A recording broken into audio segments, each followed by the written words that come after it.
RK nggak ikutan nyalek nih kayak musisi yang lain. Efek Rumah Kaca kan mungkin kalau lahir di tahun ini, wah woke nih bandnya pasti woke nih. Iya. Apa emang mas-mas ini udah woke dari tahun segitu nih mas? Wah. Kan istilah sekarang tuh ya woke gitu dibilangnya. Istilah.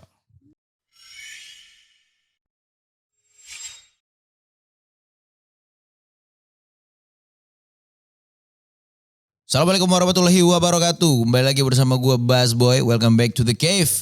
Another episode of Viniar. Hari ini tamu gue ramean. Sebuah band yang udah bukan baru lagi. Yang lo semua juga gue yakin pasti familiar sama namanya. Yang mungkin di tahun 2000-an itu ibarat Musa ngebelah laut. Lautan pop Melayu tuh dibelah nih sama Denny. Tats gitu. Langsung aja gue present hari ini, please welcome Efek Rumah Kaca. Yoi. Parah. Langsung deg-degan gue. Efek Rumah Kaca, apa kabar hari ini abang-abang? Baik. Pada dari mana nih tadi nih sebelum dari sini? Dari rumah masing-masing ya? Dari rumah masing-masing. Pada jauh gak sih tapi rumah? Ke sini? Yang paling jauh Akbar. Rumah aku di mana? Gue di Tebet. Ya sedang lah. Ini selatan semua. Selatan semua. Tangerang Selatan, Jaksel. Yoi. Mas, ini kan baru rilis album nih kemarin nih. Rimpang. Ya. Rimpang kan bukan suatu kata yang sering digunakan sehari-hari ya. Waktu gue tadi coba nge-search maknanya rimpang tuh. Rizoma ya. Kayak sebuah metode menanam tumbuhan yang di bawah tanah. Ya. Dipatahin akarnya, dipatahin batangnya agar tumbuh tunas baru. Bener itu gak tapi makna albumnya Rimpang? Iya bisa ke situ lah. Kalau kita googling misalnya Rimpang dia akan muncul minuman-minuman khasiat gitu. Iya. Minuman-minuman khasiat. Jahe-jahean gitu ya. Dalam dunia akademik Rimpang juga atau rizoma juga dikenal sebagai bagaimana melihat bahwa ilmu pengetahuan itu nggak muncul secara kayak hanya model kayak pohon gitu. Atau yang hierarkis gitu ya, tapi dia juga ada filsuf yang bilang bahwa dia tuh menyebar secara acak gitu ya di multi layer gitu. Nah itu akhirnya kita anggap hal-hal yang mau kita bawa di dalam album ini, cerita-ceritanya ini kok kayak rimpang ya gitu. Akhirnya jadikan judul album. Bernamalah albumnya Rimpang. Dan di album ini kan gue run-through dengerin juga albumnya, itu banyak kayak yang gue tangkep ya gitu, kegelisahan tentang kehidupan modern, bener gak sih? Iya ada. Ya, sebenarnya ngerekam kehidupan kami belakangan ini secara kebudayaan maupun sosial politik juga gitu. Dan ya di dalamnya pasti ada bagaimana kehidupan modern sekarang ini yang menggantikan kehidupan modern sebelumnya gitu. Betul. Karena ya kehidupan modern mungkin fasenya macam-macam ya gitu. Betul. Nah itu kita menyaksikan aja misalnya kalau dari saya dalam perspektif orang tua gitu. Ngelihat dulu kita dibesarkan oleh orang tua kami gitu, itu kan berbeda dengan bagaimana kami jadi orang tua sekarang. Di hari ini. Membesarkan anak gitu. Hubungan kedekatan dengan anak aja beda pasti. Dan dengan orang tua biasanya kita lebih dingin, sekarang pengennya tuh berusaha jadi teman segala macam. Nah itu termasuk di dalam hal-hal kayak gitu juga ada di Rimpang. Tergambarkan di dalam album Rimpang. Tapi album Rimpang sendiri butuh waktu sebenarnya selama 8 tahun itukah untuk diproduksinya atau memang waktu itu sedang tidak produksinya gak selama 8 tahun tapi. Kan jaraknya lumayan lama tuh ya sama album sebelumnya. Awalnya 2016 sebenarnya, jadi mengumpulkan materi, workshop. Dan karena jadi waktu itu ada keterbatasan untuk kami bertemu gitu ya, karena Holil harus keluar Indonesia dan sisanya kami di Indonesia, dan akhirnya jadi mengatur waktu, siasat, terus menjelang akhir kepulangan Holil sempat mau di sini stay lagi di Indonesia, jadi kayak kita coba selesain aja albumnya, dan ternyata itu memakan waktu sekitar 7 tahun dari 2016. Iya, butuh waktu yang panjang juga ya gitu. Tapi yang intensif banget memang sejak 2021 kali ya. 2021 sampai akhir 2022 lah. Terus akhirnya selesai mungkin Desember 2022, kita rilis Januari 2023 ya. Ya jadi yang benar-benar kita hampir menjadwalkan rekaman itu minimal atau membahas rekaman itu seminggu sekali itu sejak akhir 2021 mungkin ya? Akhir 2021. Tapi materinya sebenarnya udah ada deh, tapi kita jogrokin aja, nggak kita ulik-ulik lagi gitu ya. Kebetulan karena akhirnya Reza bergabung dengan kami, terus kami kami lanjutin aja secara yang udah mangkrak nih sekitar mungkin dari 2016 sampai 2020 ya, 5 tahunan gitu. Jadi kita kerjain deh, sayang ada materi gitu. Dilanjutin lagi lah. Ya. Sampai akhirnya dirilis lah di 2023 Januari. 23 Januari kemarin album Rimpang. ERK sendiri kan umurnya udah 22 tahun, bener gak? 22 tahun. Kalau dari pertama kali latihan benar. Dari pertama kali latihan. Nah, tapi kalau dari rilis 2007 ya, kita terlalu lama membentuk band gitu. Dari 2001 sampai 2007 tuh nggak ada rilisan, manggung juga jarang. Tapi kalau dari 2001 emang 22 tahun. 22 tahun ya. Dan itu kan waktu yang balik lagi nggak sebentar ya. Dari 2001 sampai ke adanya rilisan di 2007. Waktu itu emang apa yang bikin butuh waktu selama itu Mas? Ya itu memang prosesnya gitu ya. Ternyata maksudnya ternyata nggak gampang juga ya ngeband gitu. Perlu waktu gitu. Dan dulu Efek Rumah Kaca, sebelum nama Efek Rumah Kaca kita masih berlima dulu. 2001 ketemu kita semua tuh masih berlima. 2003 akhirnya tinggal bertiga. Nah, saya, Holil dan Adrian dulu. Terus ya akhirnya kita terus latihan sampai kita punya album 2007 itu. Jadi memang mungkin karena nggak tahu ya, mungkin kita ngerasa apa ya, kayaknya kayak belum cukup deh musiknya itu kayak perlu kita ngukurnya lewat kita sendiri sih. Maksudnya kita lebih harus sering latihan aja, sering bermusik aja. Dan juga mungkin zaman itu kurang gaul juga kali ya, jadi jarang manggung gitu. Jadi pas punya album pertama itu baru mulai kenal orang banyak dan akhirnya bisa ikutan manggung. Iya. Dan akhirnya bergulung jadi sejarah lah sampai hari ini gitu kan. Namanya sebelum Efek Rumah Kaca sebelumnya apa tuh Mas? Dulu kita pernah pakai awal banget pernah pakai River Maya. Oke. Kita pikir itu kita doang yang punya, ternyata tuh band dari Filipina. Oke, ada ya. Terus ada khas segala kita coba, terus terakhir sempet Super Ego. Nah itu lumayan agak pede tuh kita. Wah ini bagus nih namanya nih. Ternyata ada teman dari Jogja bilang itu ada band punk. Iya, Super Ego. Super bener, Ego. ada juga. Batal lagi. Akhirnya terakhir ya udah pakai nama Efek Rumah Kaca itu dari judul lagunya yang kita buat di album pertama. Nah, judulnya Efek Rumah Kaca. Efek Rumah Kaca kan mungkin kalau lahir di tahun ini, wah woke nih bandnya, pasti woke nih. Iya. Apa emang mas-mas ini udah woke dari tahun segitu nih Mas? Wah. Kan istilah sekarang tuh ya woke gitu dibilangnya. Ya nggak tahu ya, emang dari dulu ngerasain aja. Kalau buat gue yang paling membekas gitu ya. Jadi kita nggak pernah ada sejarahnya banjir nih Jakarta. Tiba-tiba banjir. Itu kan kaget banget. Bener. Landmark itu di stasiun Duku Atas itu Ya. tinggi air gitu. Itu kayak kaget banget kita tahun segitu tuh nggak pernah banjir, tiba-tiba banjir. Dan itu kayak mulai tuh apa yang Pak Sapardi bilang hujan bulan Juni yang itu dibuat kayak itu kan nggak mungkin hujan bulan Oktober sampai April. Iya betul. Itu mulai kejadian. Akhirnya dari situ belajar, ya ini makin panas ya. Sebenarnya nulis lagu aja sih, situasi kayak gini. Iya.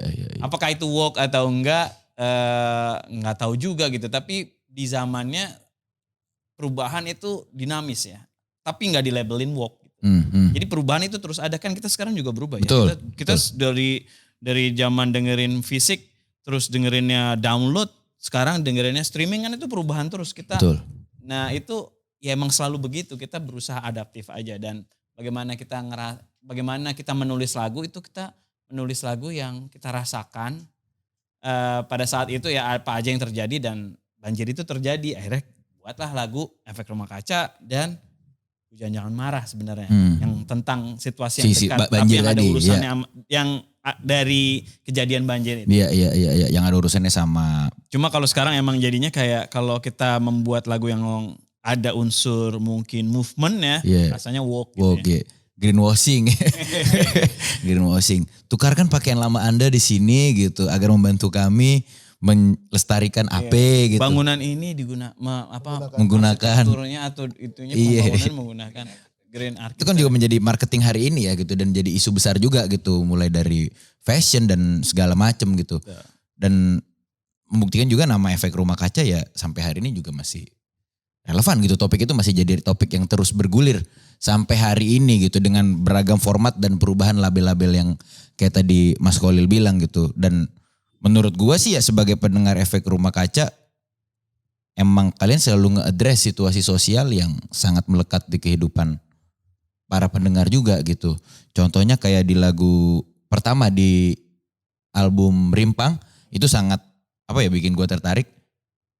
Gue gak tahu beneran inikah tujuan ditulisnya atau seperti apa. Tapi gue nangkepnya kayak ada mempertanyakan state authenticity kali ya. Dalam musik yang udah sangat dipengaruhi sama teknologi dan lain-lain. Itu seperti apa sih Mas? Karena judulnya juga fun, kayak fun. Itu kan dari kata kun fayakun harusnya ya gitu ya. Ya. Sebenarnya ya itu pengalaman parenting sih. Yang tadi gue bilang bahwa gue merasa hubungan gue dengan orang tua tuh lebih dingin. Gue dengan anak gue sebagai orang tua, gue pengennya lebih hangat gitu ya. Dan dari situ gue mempelajari kok mereka tuh kayak punya banyak opsi gitu. Dulu gue gak punya banyak opsi, gue gak bisa milih gitu. Mereka selalu bilang, kurang fun dad, aku pengen yang kayak gini gitu. Jadi apa-apa tuh harus diselimuti sesuatu yang fun gitu ya. Nah dari situ gue ngeliat secara generasional mungkin kayak gini kali ya. Terus gue melihat bagaimana cara, itu kan berarti anak gue sendiri ini udah kayak fun, kayak harus fun gitu ya. Kayak akan fun sesuatu tuh. Terus gue lihat secara generasional, gue nonton konser sekarang tuh cara menikmati konser juga beda. Orang-orang itu bernyanyi dari awal sampai akhir di semua band. Bahkan band itu bukan band yang mungkin punya hits besar gitu. Iya. Orang-orang hafal semua singelong. Itu kan metode mengkonsumsi live performance yang baru menurut gua. Didorong mungkin adanya banyak karaoke atau di platform ada lirik gitu ya. Yeah. Tapi itu sehingga membuat fokus mendengarkan musik yang organik maupun yang buatan gitu. Itu jadi terpecah antara yang penting gue fun. Di dalam nonton konser gue bisa nyanyi gitu. Apakah itu yang ditampilkan adalah musik yang beneran ditampilkan atau yang rekaan yang sudah direkayasa sebelumnya sehingga dia hanya mengamplifikasi aja.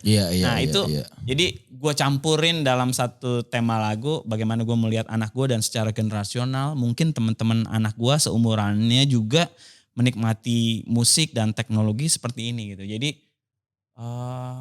nggak ada kalau kita lu gimana mau mengerti dunia gitu. Harus mempelajari sesuatu gitu. Kalau sekarang mungkin mereka punya opsi dunia yang harus mengerti mereka. Iya. Itu kan kayak ironis tapi emang banyak sih orang yang enggak sesuatu hal yang mengerti kita punya begini gitu. Iya. Akhirnya teknologi juga mencoba mengikuti kemauan manusia kan. Manusia pengen kayak gini akhirnya kita dimanjain. Dengan AI, dengan segala macam gitu ya. Apakah itu baik atau enggak itu jadi diskursus bareng-bareng. Bener. Yang akhirnya memang perkembangan teknologi juga semakin personalized ya gitu. Beneran kayak dia orang yang bahkan udah kayak orang gitu ya. Bukan lagi kayak suatu alat yang kita akses. Dia udah sangat dipersonifikasi. Ngerti kita banget gitu kayaknya. Kayaknya gue gak kenal diri gue sekenal AI ini deh gitu. Kayak bahkan ChatGPT bisa bikin esai seakan-akan beneran diksi-diksinya diksi kita yang nulis gitu di saat dia udah kita latih. Dan melihat perkembangan teknologi dan segala macamnya yang pesat banget gitu. Buat abang-abang efek rumah kaca nih yang ya mungkin bisa gue bilang udah tidak lagi belia ya gitu. Udah punya anak juga dan segala macam. Sebenarnya perkembangan yang paling ngebuat kalian worry itu apa sih? Kalau di musik agak serem juga ya. Seremnya gini, jadi makin gampang orang bikin lagu kali ya. Misalnya gini, bisa jadi efek rumah kaca tiba-tiba kita udah stuck nih sama mau bikin album atau mau bikin lagu kayak gimana ya. Kita tinggal masukin aja semua informasi itu ke dalam AI, informasi yang kita suka misalnya ada Beatlesnya, ada Radioheadnya, ada apa terus tinggal di enter Tiba-tiba dia jadi tema baru atau jadi musik Betul. baru. Terus kita tinggal, ini kayak boleh juga nih, tinggal kita rubah-rubah dikit kita ambil. Apa ya? Jadi ngerinya tuh semakin mudah tadi si mesinnya mengerti kita juga Betul. gitu ya. Jadinya kita udah makin kita manusianya jadi nggak berkembang. Jadi mati lah gitu. Karena udah mengandalkan itu, takutnya gitu sih. Kalau yang di musik ya, kalau Iya. yang akhir ini makin berkembang kayaknya itu. Kalau ngomongin adaptasi di dalam konteks ERK sendiri as a band gitu. Terutama di era-era awal tahun 2000-an. Itu kan bisa gue bilang sebenarnya musik yang kalian bawa bukan musik yang populer pada eranya gitu. Formatnya sampai ada lagu cinta melulu untuk mengungkapkan kegelisahan itu gitu. Itu tuh waktu itu sebenarnya di era itu seperti apa sih mas gitu? Yang kalian hadapin di saat kalian lagi membesarkan ERK ini sendiri gitu. Di tahun 2000 kan tahun-tahun awal ya gitu. Terus seperti apa sih menghadapin kayak tadi pasar, terus juga demand, terus juga selera kita sendiri, selera masyarakat dan lain-lain. Seperti apa sih realitanya waktu itu? Kalau yang gue tangkep dari musik Indonesia aja, musik Indonesia itu kan sangat variatif ya dari Betul. zaman dulu menurut gue ya. Tema-temanya juga variatif, kalaupun ngambil angle lagu cinta itu juga macem-macem. Ada yang beneran begitu kayak yang populer gitu ya, bagaimana dia merasa jatuh cinta atau patah hati atau diselingkuhin gitu ya. Tapi metafor-metafornya tuh bagus-bagus gitu. Ada yang dari sisi mata orang tuanya, ada yang dari mata perempuannya atau dari lakinya segala macam itu. Nah, belakangan di tahun 2000-an itu lagu-lagu yang muncul dan genre musiknya juga hampir mirip gitu. Sehingga menurut gua itu kayak kekayaan imajinasi dari musisi-musisi itu mulai satu sama lain saling mempengaruhi antara musisi dan label. Mana yang salah ini yaitu label ingin gak mau rugi jadi main aman bikin musik yang laku-laku aja. Dan si pemusiknya juga akhirnya gak nyodorin lagu-lagu yang lain karena mungkin pernah ditolak atau juga pengen cepet populer, main aman juga bikin lagu yang itu. Akhirnya bertemu mereka di era-era 2001 dan sekian itu kalau kita ke toko CD ya ketebak banget. Nah, lagu-lagu apa aja sih isinya tuh dalam di album seseorang atau band gitu ya. Itu ya 9 lagu cinta, 1 lagu sahabat Iya, gitu. iya, Itu iya, jadi iya. kayak kita nggak punya lagi nggak mendapatkan lagi imajinasi ketika mendengarkan satu karya karena bahkan belum dengerin aja kita udah bisa nembak ya ini lagu tentang apa. Oke, kita beli deh. Gue rugi deh nih gue beli, cek. Isinya liriknya anjir gini doang gitu. Iya, Kita iya, bisa iya. tahu sebelum baca itu kita udah bisa nebak. Jadi kekuatan karya seni kan dia menimbulkan misteri yang wah kok bisa begini ya rasanya setelah mendengarkan karya ini itu nggak didapat lagi.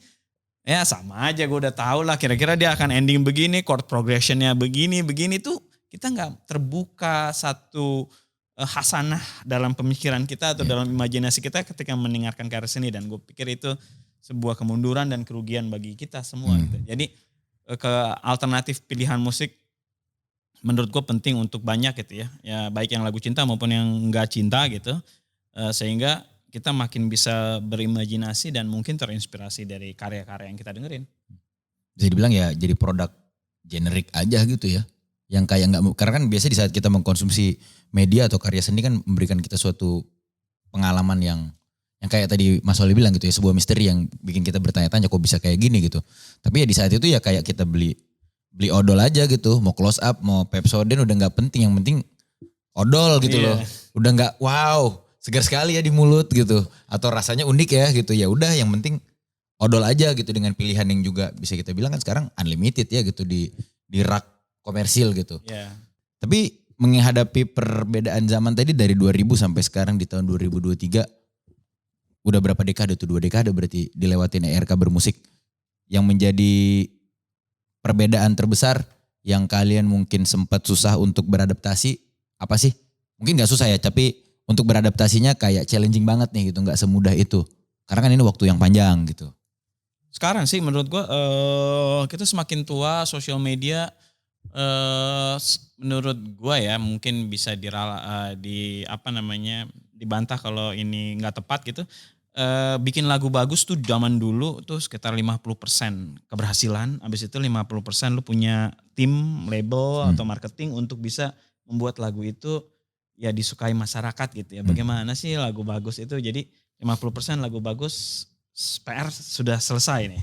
Tapi kalau sekarang bikin lagu bagus yang susah itu cuma 20%. Selebihnya lo harus punya engagement, bagaimana lo bisa bikin story, bagaimana lo. Nah itu tuh abis itu tetap 50%-nya lagi tim marketing harus bekerja gitu ya. Jadi porsi bikin lagu bagus yang susah itu jadi semakin kecil dan kita kayak wow bikin lagu bagus aja udah empot-potan gitu ya, susah gitu. Ini harus tambah lagi dengan bikin story, bikin engagement, bikin aktivasi. Ini kayak apakah kita akan lempar handuk nih kembali ke zaman dulu kita melihat orang-orang musisi-musisi senior yang mungkin pandangan kita kurang adaptif gitu ya. Jangan-jangan kita udah mendekati musisi-musisi senior yang kurang adaptif itu. Jadi kita berusaha juga nih bagaimana sebisa mungkin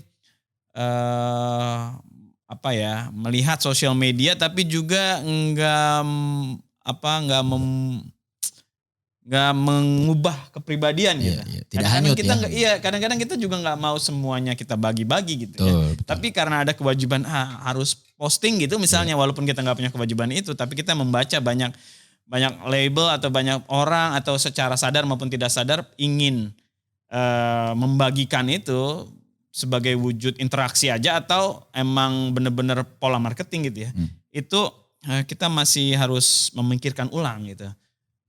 Seperti inikah bermusik yang kita ingin atau kita tetap konvensional yang artinya kita akan ketinggalan zaman gitu. Ini jadi perbincangan terus sih di kita gitu kayak aduh males juga ya kalau kita nggak merasa jiwanya di sosmed kita harus sosmedan terus. Kan gak mungkin dipaksa juga gitu. Betul. RK ada challenge TikTok gitu kan. Iya. Teteo. Kan gak mungkin gitu juga. Gak cocok juga gitu sama. Walaupun kita kadang-kadang ya mulai sering ketawa-ketawa ya dengan bagaimana hal-hal yang viral di TikTok tuh. Oh lucu juga ya gini ya. Kita punya kesenangan-kesenangan yang baru gitu yang aneh juga. Yang kalau disambung-sambungin ke Rimpang ya emang begini nih. Penyebaran kebahagiaan tuh sekarang begini munculnya gitu, nggak kayak yang kalau mau bahagia tuh harus begini. Orang sekarang mulai ada idiom bahagia itu sederhana, cuma ngelihat postingan TikTok aja bikin orang bahagia happy, gitu kan. Itu kan sebenarnya kan rizom itu. Benar, sebuah format baru ya, sebuah format baru. Kalau album Rimpang ini sendiri sebenarnya kalau mungkin kita coba rangkum gitu ke orang-orang yang mungkin belum dengar albumnya atau mungkin yang udah tapi juga bingung nangkepnya. Sebenarnya tentang apa sih? Secara simpelnya. Secara simpelnya itu gue melihat dari tadi ada perubahan-perubahan yang terjadi di masyarakat, juga terjadi di diri gue untuk misalnya parenting juga bagaimana gue bersikap dengan keluarga gue menjadi punya peran yang lain gitu ya. Itu gue melihat bahwa banyak orang melakukan perlawanan. Ini kita kan ingin memotret atau kejadian-kejadian yang dekat tuh kejadian-kejadian kecil ya. Walaupun ada juga yang kecil yang jadi besar gitu. Tapi kejadian-kejadian kecil itu tuh sebenarnya berpotensi untuk mempunyai perlawanan, cerita-cerita tentang perlawanan kecil yang bisa jadi besar juga. Dan bisa jadi memang menyebar kecil-kecil gitu cerita-cerita perlawanan itu dan mungkin bisa menjadi besar gitu. Dan bagaimana kita melihat perlawanan kecil itu sebagai harapan terhadap bagaimana kita hidup misalnya dalam konteks demokrasi aja pemerintahan gitu ya. Itu misalnya situasi yang kita anggap nggak terlalu demokratis gitu ya.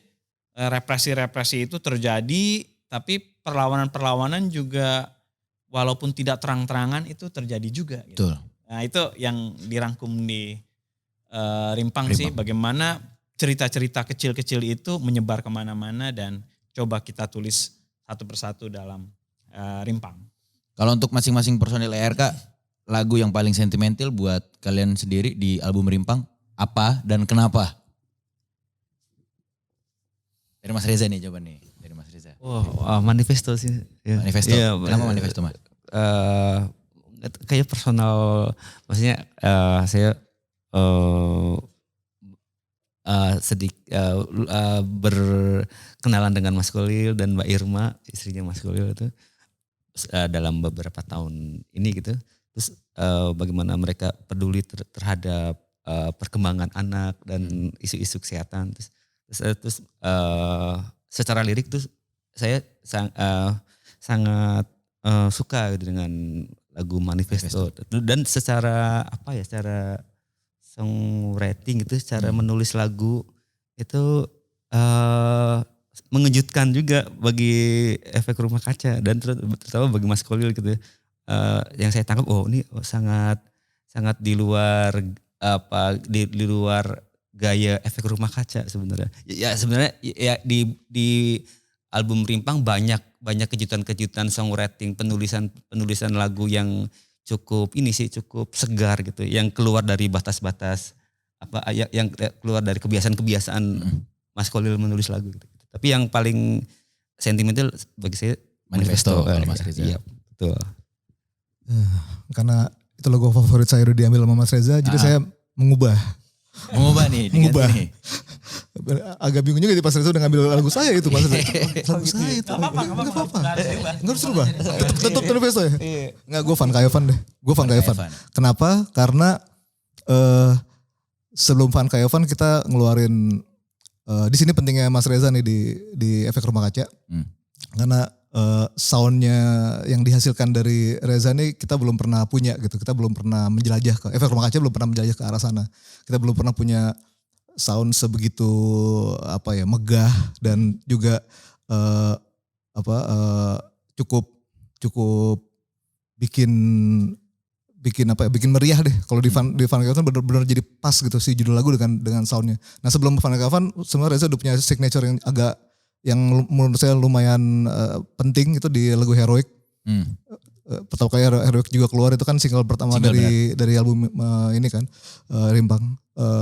Itu juga Reza udah kental banget di situ dan notasinya juga unik banget. Tapi di Van Kayovan ini Reza bisa memberikan yang mungkin nggak terlalu ngejelimet gitu ya bentuk notasi soundnya, tapi yang dihasilkan tuh itu kayak langsung dia pas pertama kali dengerin lagunya dari Reza ngasih tahu ini kayak gini nih soundnya, terus langsung itu pas didengerin pertama kali langsung nyangkut gitu, wah ini kok ada rasa merindingnya. Nah kalau udah merinding biasanya insya Allah bagus lagunya. Iya, kalau udah merinding udah pas tuh biasanya tuh bener Mas. Mas Popi gimana Mas? Ternak di Gembala.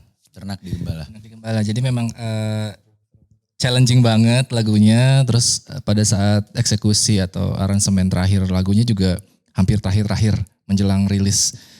Hampir gak ketemu terutama pada saat Kholil setelah selesai menulis lirik. Terus diterapkan untuk take vokal kayak gitu tuh hampir gak ketemu ini gimana ya yang enak. Sampai terakhir akhirnya banyak lapisan choir, tambahan-tambahan suara 2-3-nya dari vokal utama itu jadi kayak lebih kayak ngedenger iya ini emang Efek Rumah Kaca belum pernah kayak gitu juga gitu eksekusi terakhirnya. Dan juga di lagu Ternak di Gembala saya melihat cara penulisan lirik Kholil juga yang berbeda dengan lagu-lagu sebelumnya yang dibuat sama Kholil dan lebih sinematik sebenarnya kalau menurut saya Ternak di Gembala. Dulu itu Ternak di Gembala pernah workshop pertama tuh pernah jadi trio jazz akustik gitu. Iya. Trio jazz gitu. Awalnya aransemen pertama yang bagian-bagian yang ada piano itu. Iya. Sebelum ditambahin layer-layer.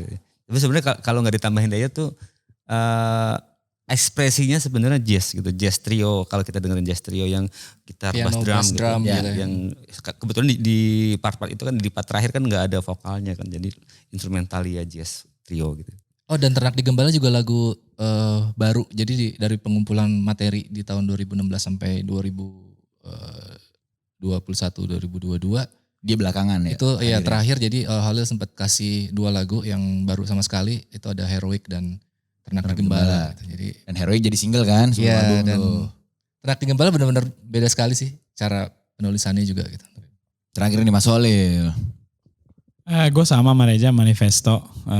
Kalau 2 Bersemis Kebun. Manifesto ya lagu keluarga, bagaimana kita punya harapan gitu ya, punya cita-cita keluarga kita dibangun berdasarkan nilai-nilai seperti ini, dan kalau itu terlalu jauh kita berusaha mencapai itu gitu. Kalau terlalu tinggi nilai-nilai yang kita tancapkan gitu ya, kita berusaha mencapai itu. Bagaimana apa kita mempertaruhkan diri kita untuk mencapai itu gitu. Kalau bersemis kebun karena ya bisa kolaborasi dengan Mork Vanguard yang kita juga sangat kagumi gitu sepak terjangnya dalam hal musik maupun bagaimana dia sehari-hari menjalankan apa yang dia teriakkan itu ya. Itu sebuah konsistensi yang gak gampang dan gak mudah, dan kayaknya dia gampang aja menjalankannya itu kan. Benar. Yang kita jadi sangat respect gitu, dan bisa berkolaborasi sebuah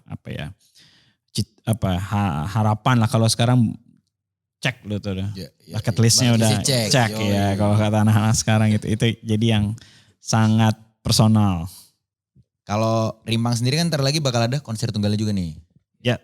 Itu ntar di tanggal 27 Juli. 27 Juli di tenis indoor. Di tenis indoor.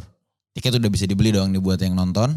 Apa udah sold out? Belum, tapi mudah-mudahan bisa sold out. Semoga kalau yang belum punya dan ingin nonton segera Amin. Dibeli. Dan ARK kan sendiri tapi Mas bikin konser kan nggak jarang ya maksud gue ya.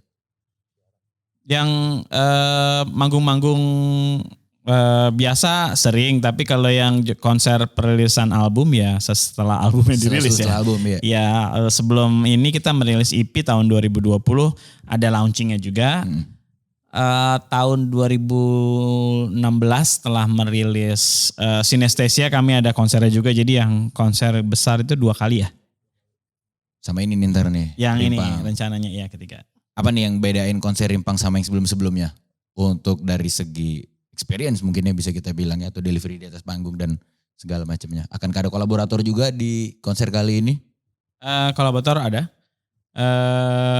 Ada beberapa orang rencananya yang sudah fix bisa tampil itu Sivia Aziza, lalu ada Gandhi, ada ya Good Things, ada Good Things, lalu ada Anda Perdana udah confirm, mudah-mudahan bisa ya. Itu harapan kita. Ada siapa lagi? Oh ya, ada guru, yaitu Nyaina Rasuki atau populernya Ubit. Rencananya ya, kita sedang menjajaki sebenarnya dari ketersediaannya iya, waktunya juga iya, bisa gitu. Kita sedang mencoba menajamkan apa sih yang bisa kita tawarkan ke orang-orang supaya bisa segar juga, dan ngebayangin kira-kira RK ketemu mereka tuh jadinya akan kayak apa gitu. Yes. Untuk tiket bisa dibeli di mana Mas? Tiket bisa dibeli di Loket.com. Loket.com. Bisa atau melalui Plain Song Live. Jadi lewat Plain Song. Lewat website atau Instagram ada linknya. Yes, buat lo yang nonton jangan lupa langsung aja beli tiket. Nama konsernya? Konser Rimpang di tenis indoor Senayan tanggal 27 Juli 2023. Ya, sebenarnya secara musik kita juga berlatih terus-menerus untuk bisa memainkan Rimpang, tetapi kalau Rimpang aja kan cuma 45 menit ya. Sayang kita udah nyewa segala macam ya. Nah, akhirnya kita akan bermain dengan set panjang selama 2,5 jam ya, 2,5 jam sekitar 150 menit lah gitu ya. Dan set keduanya itu ya album-album lama akan kami mainkan dengan beberapa kolaborator yang sudah kami sebutkan tadi.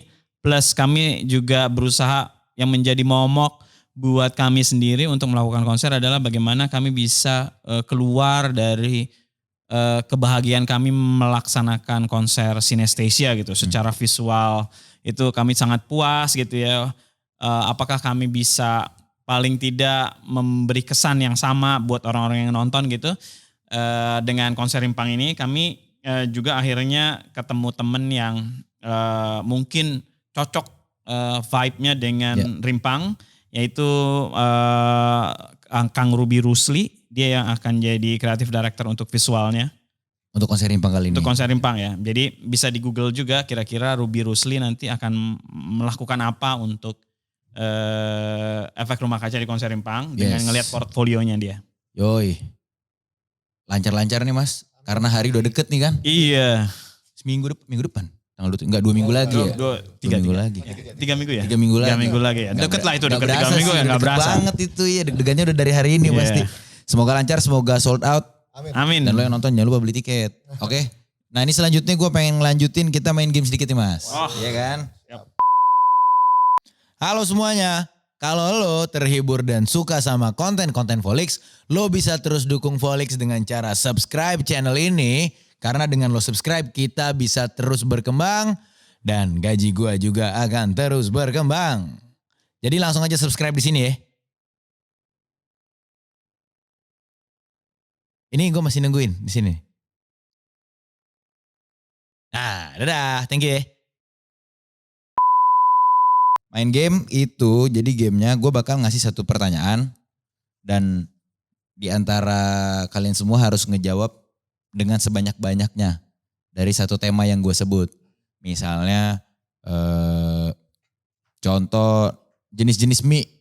Mie Aceh, mie rebus, mie goreng. Sebanyak-banyaknya gitu. Sampai gak bisa dijawab lebih banyak lagi. Yang pertama, sebutkan band-band Indonesia yang namanya berawalan kata de.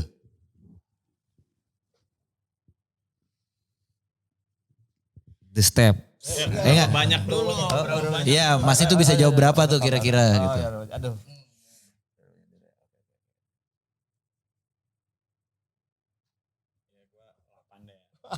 Wih 8, banyak tuh. Banyak tuh. Udah pasti kebeli di body ya. Udah 8. Iya. Aduh. Gue 9 deh.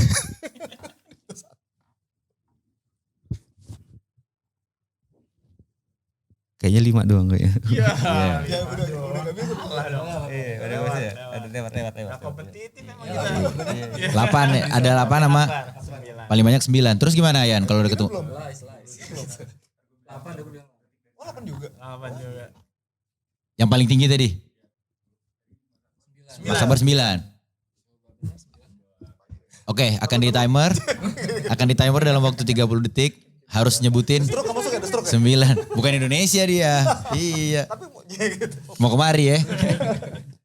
Kita mulai? 30 detik. Band Indonesia ya? Band Indonesia. Tunggu. Bentar, tunggu. Bisa. Aduh. Oh iya. Teman-teman dia Kita mulai 30 detiknya.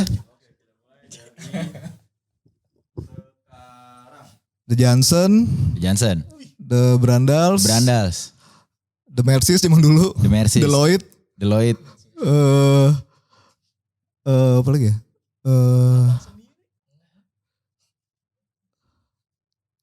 Apa lagi sih? Aduh kok gue Sisa waktu 11 detik. Oh iya, The Upstairs, Iya. Sisa The Dare. 1. Aduh. Habis. Berarti harus dicoreng ya? Harus dicoreng. Silakan kepada personil RK untuk mencoreng Mas Akbar. Deket-deketnya mas. Diapain nih? Digini gitu? Iya, dicoreng 1.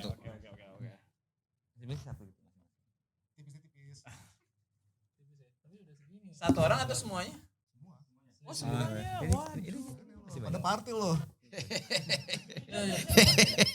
Sofa apa nih? Gak apa-apa, tumpah ke sofa gak apa-apa, cuek.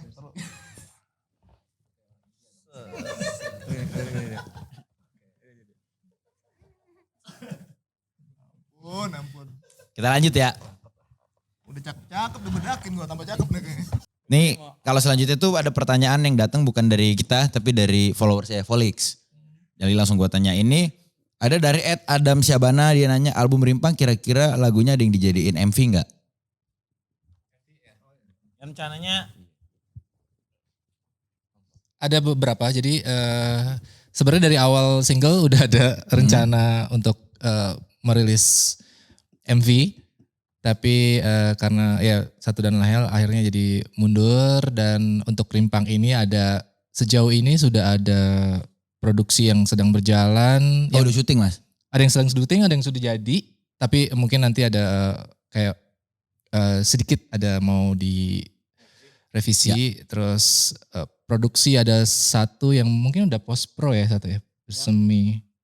Yang udah selesai tuh Manifesto udah selesai, tinggal waktu rilisnya aja. Lalu Bersemis Kebun sedang proses, yang mau akan proses itu Van Kayavan dan Rimpang. Dan Rimpang. Berarti kemungkinan besar ada 4 ya. Kemungkinan besar ada 4. Dan bisa nambah lagi nanti ke depannya, kita nggak tahu. Ya kalau ternyata enak gitu ya ngelihat lagu-lagu kita ada ilustrasi visualnya itu, mungkin bisa nambah. Yoi, berarti bakal ada kurang lebih yang pasti untuk saat ini bisa dikonfirm 4 ya. Ya kira-kira. Sama pertanyaan terakhir dan sekaligus juga menjadi penutup di obrolan kita hari ini. Dari @sbdjsksgs. Second account nih fix nih ya. Fix. Ada angkanya biasanya belakangnya. ERK gak ikutan nyalek nih kayak musisi yang lain. Enggak ya. Kita lagi anget-angetnya ngeband nih gitu. Sejak bisa ngeluarin Rimpang tuh kita makin merasa tertantang untuk kayak kita bisa menjelajahi sisi-sisi efek rumah kaca lain yang sebelumnya kita belum pernah ke situ gitu ya. Jadi bahkan di konser itu ada beberapa lagu Rama yang mau kita rimpangkan lah. Dirimpangkan. Iya. Secara aransemen musik mau kita rimpangkan. Kebayang. Itu kan kita lagi semangat gitu ya. Itu jadi kita nggak pengen mengendurkan tension itu. Jadi speednya tuh kita terus bekerja siang malam untuk bisa merinterpretasikan lagu-lagu lama. Mudah-mudahan juga bisa bikin karya baru setelah Rimpang nih untuk album berikutnya gitu ya. Dan tapi suasana di kitanya sendiri sebenarnya gairah musikalnya itu lagi tinggi. Jadi kita nggak capek lah untuk mau bercapek-capek ria untuk bisa mencari-cari cara baru memainkan musik efek rumah kaca dan bikin karya baru. Godspeed buat efek rumah kaca. Good Terima luck. kasih. Semoga lancar semua proses-proses menuju konser tunggal. Amin. Dan semua usaha yang akan ada lagi setelah itu. Kan masih ada music video, masih ada yang lain-lain. Buat kalian yang nonton jangan lupa untuk beli tiket konser Rimpang 27 Juli di Tenis Indoor. Bisa langsung dicek di loket.com dan Plainsong. Jadwal belum ada kan? Bisa ketemu kita nanti? Bisa dong. Oh, oke siap. Bisa dong. Thank you. Terus beres itu jangan lupa juga dengerin album Rimpang di semua streaming platform kesayangan kalian. Ada fisiknya gak sih? Ada.